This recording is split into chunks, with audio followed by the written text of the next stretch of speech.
So a couple of weeks ago we showed you guys how you could increase your boat's fuel economy just by implementing a couple of techniques to how you cruise with your boat. And in that video we were running a 34-foot Venture with a pair of 300 horsepower Mercury Verados. We had 14.5 inch by 17 pitch 3-blade Mercury inertia props,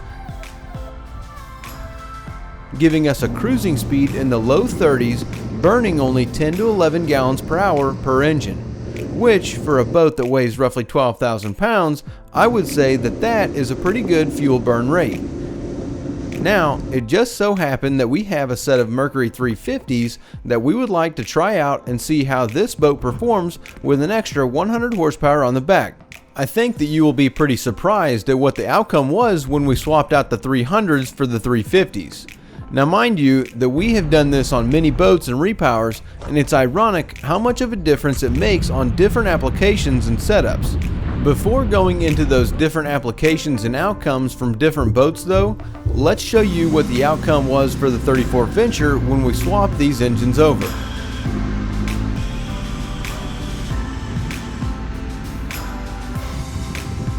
If you've been subscribed to the channel for very long, you've probably seen us swap over some engines, and so we won't draw this video out with a boring engine swap montage. We'll just promote those videos and then de-rig these engines, unbolt them from the transom, hang them on a rack, clean up the transom, bolt up the new engines, re-rig them, install the tie bar, and put on the props. And boom. That was fun, wasn't it? I think we had fun there. Now we can go ahead and splash the boat into the water and take her out for a little test drive.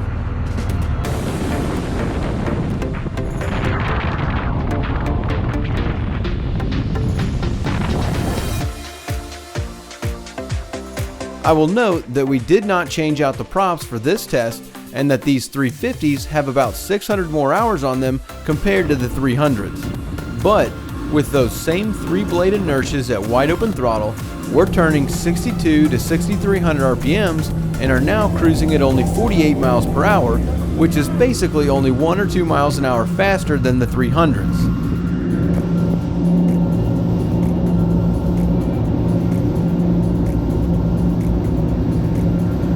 And they're burning about another gallon an hour of gas more on top of that.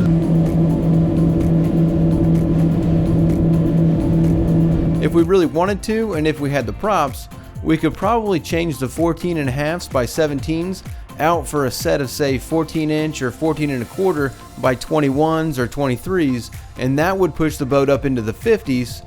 For what we do though, we are mainly concerned about the fuel economy. Because we do a lot of cruising and further travel, we like to monitor the fuel burn and save on the money side of the deal opposed to the wide open throttle speed side. What is interesting though is that in the mid-range cruising speed, the 350s burned about a gallon or two less than the 300s,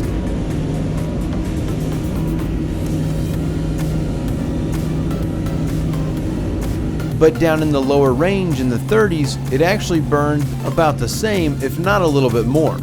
Which I was expecting to see a little bit more of an increase because we've done this same thing on some other repowers on different boats where we went from 300s to 350s and saw a way bigger difference in the fuel economy.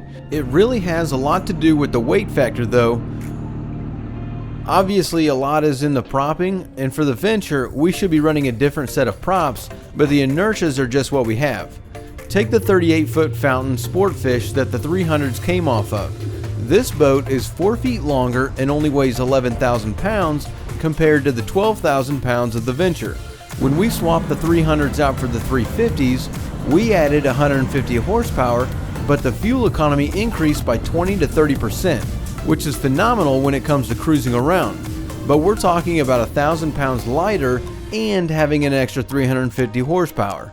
So the engines aren't working nearly as hard to go even faster. I mean, granted, the Fountain will do 70 compared to the Venture doing 50, but that's why every boat is different and certain applications aren't going to give you as much of a change as you would think. which is also why there are thousands of different propeller styles and variations from diameters, blades, pitches, finishes, cupping, and the blending between all those variations.